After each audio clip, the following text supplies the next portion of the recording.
So it's a great honor to be here with you to explore the greatest threats of startups. I call them disconnects, and to look at ways to how to overcome and prevent that. 12 years ago, I set out a mission to scale Mount Everest Base Camp. It's 17,000 feet above the sea level.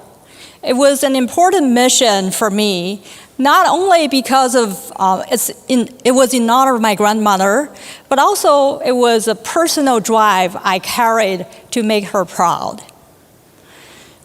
Most importantly, 4 lessons I learned, I can apply them to the business world. So my grandma actually raised me, along with 9 cousins, 76 miles outside of Beijing. Being the only girl and the youngest, she always wanted to make sure I grew up strong and then stay strong. So before she passed away, she has asked me to spread her ashes over Mount Everest. That's why it was a really important mission for me to keep my promise to her. So let me share with you the 4 lessons that also apply to the startup world.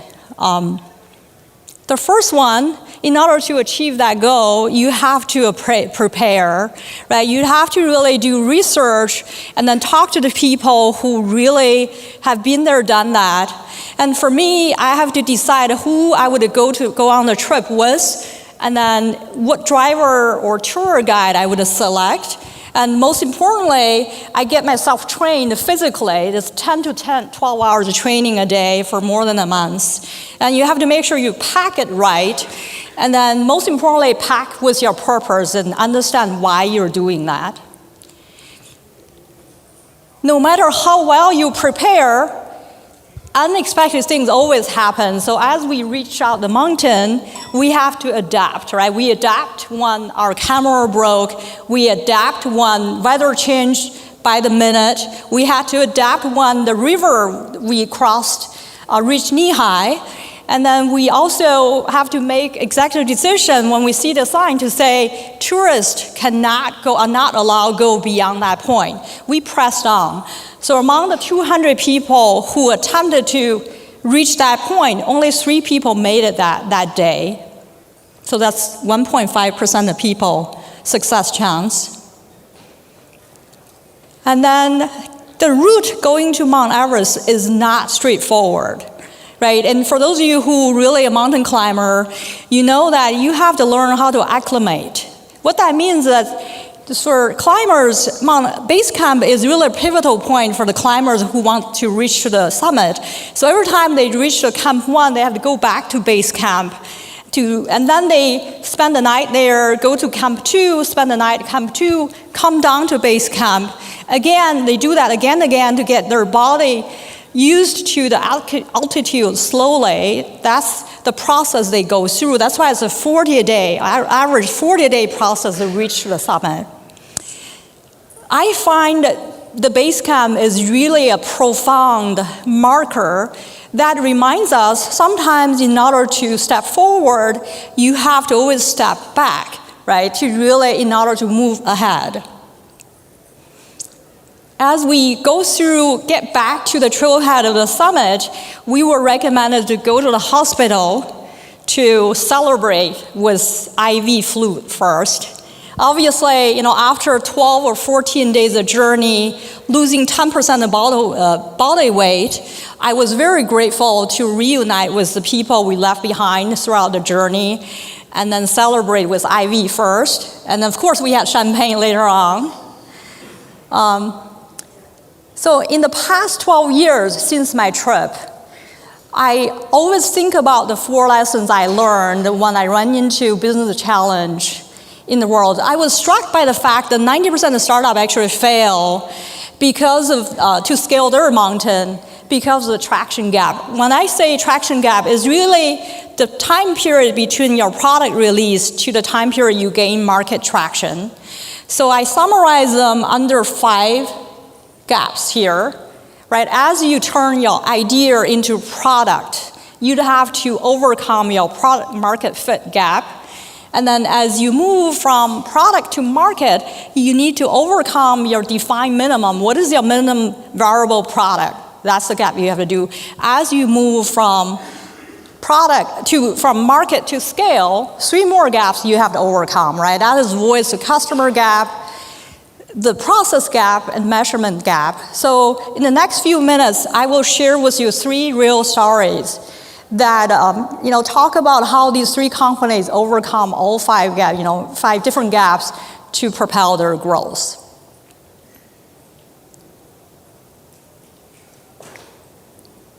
The first one is an early startup I work with, a conversational AI company. What I learned through working with startup world is that it's quite challenging to figure out your brand identity. If you jump right into go-to-market without having a brand identity, you oftentimes really miss the mark from the get-go, right? You think about the most powerful brand, right? The Nike of the world, just do it. Disney of the world, making people happy. So I use the 3-word strategy with all the companies I work with. Typically, we ask the startup founder, how do you want your brand to be socialized? And then give me 2 to 3 words that describe your brand. That process alone would help them really ponder, right? Think about what their vision is, what their mission is, what kind of value and problem they want to solve. So through that process, we are able to really map out the product market fit for this company, and then we were able to move them from 2 customers to 36 customers in 8 months. And then we also move them beyond 1 vertical to 3. There's a Forbes article about their growth, right? How they grew from $170K to $4.5 million in 1 year. So that's the story, success story about how they overcome the product market fit gap to succeed. The next story I want to share is Jabbit. Jabbit recently raised a Series B, $12 million Series B, very recently. They were founded in 2011. At the time, the MarTech, there are only 150 MarTech companies. 5 years later, 6,000 more per Gartner, right? So that was the time I got engaged, where that was the time when they needed to go through Series A fundraising. They'd have to really come up with much stronger go-to-market message, go-to-market, to differentiate themselves from the crowd. So we look at what they're really good at doing. What they're really doing is the ability to collect first-party data, to connect marketing with sales, and then improve the conversion rate.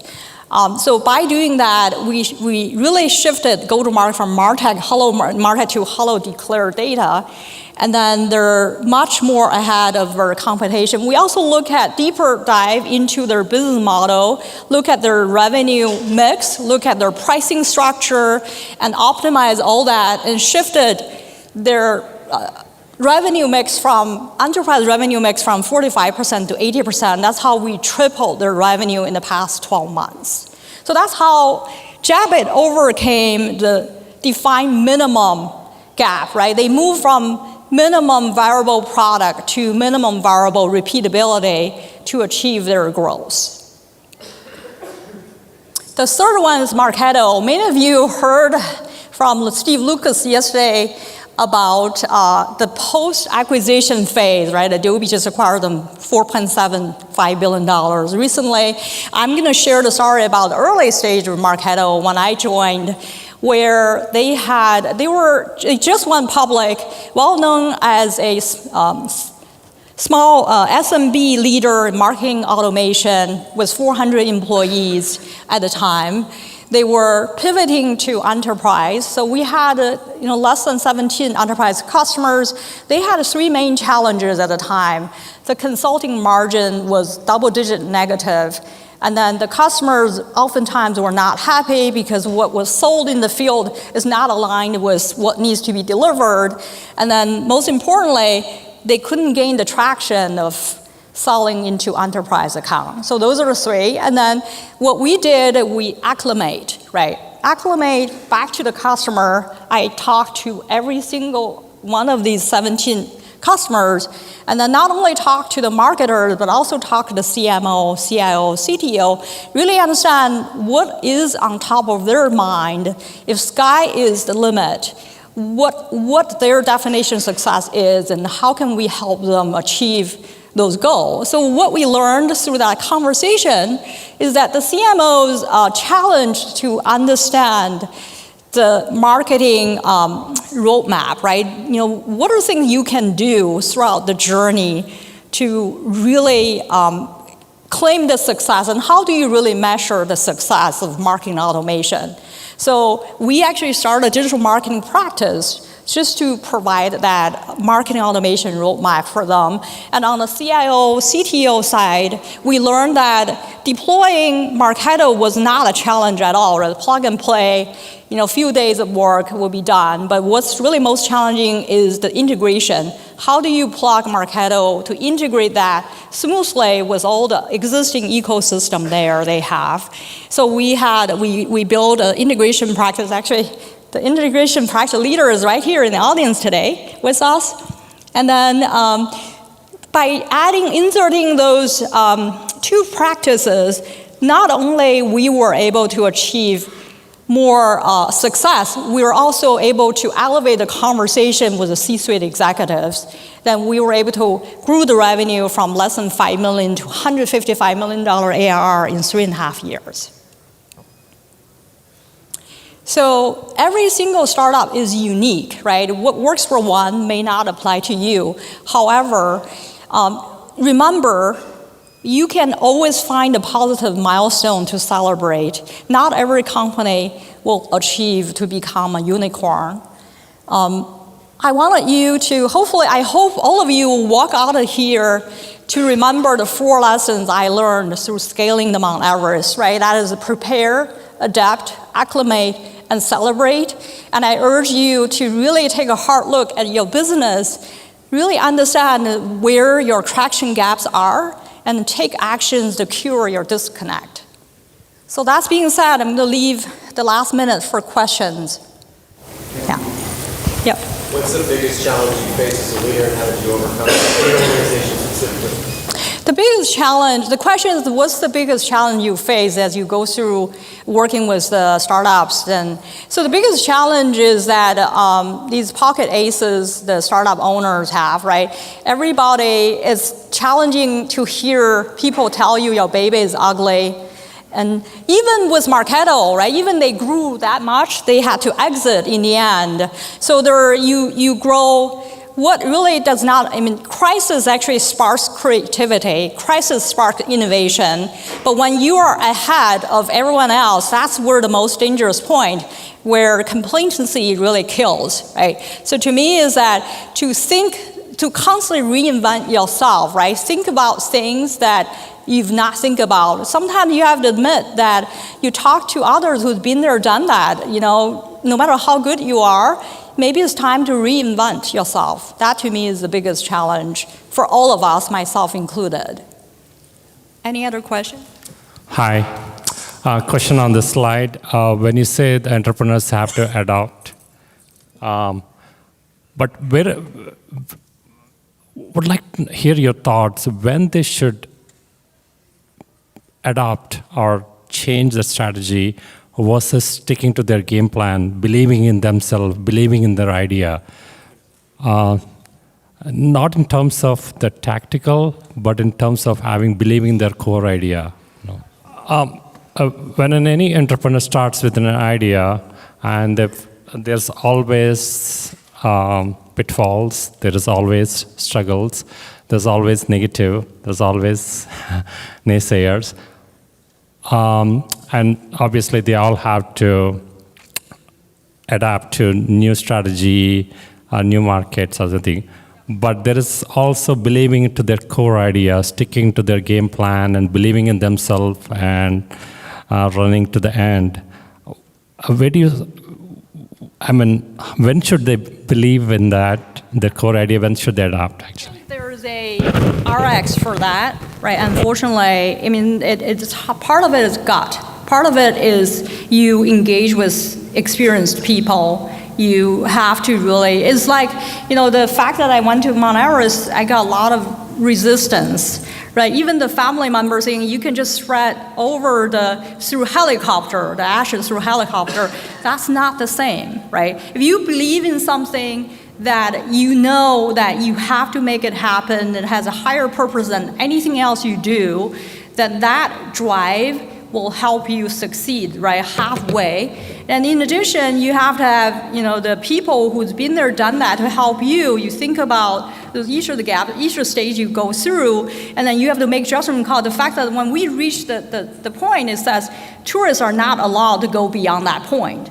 That's why among the 200 people, many of them just reverse back at that point because they look at the sign, they pause, they question about their ability. But there are always people try to go beyond. There are more than 3 of us decided to go beyond, but 3 of us made it in the end, right? The point is that, sometimes the things you make, very important is to balance your strategic thinking with tactical understanding. So you need to have people been there, done that, not just to have idea. You need to find the partners who can complement your skill set to question you and then to advise you along the way so that you can make the executive decision wisely and then you can take the calculated risk to succeed, right? I think typically obviously the devils will be in the details and then a lot more deeper dive discussion around that. And, Jabit, taking that as an example, I took them to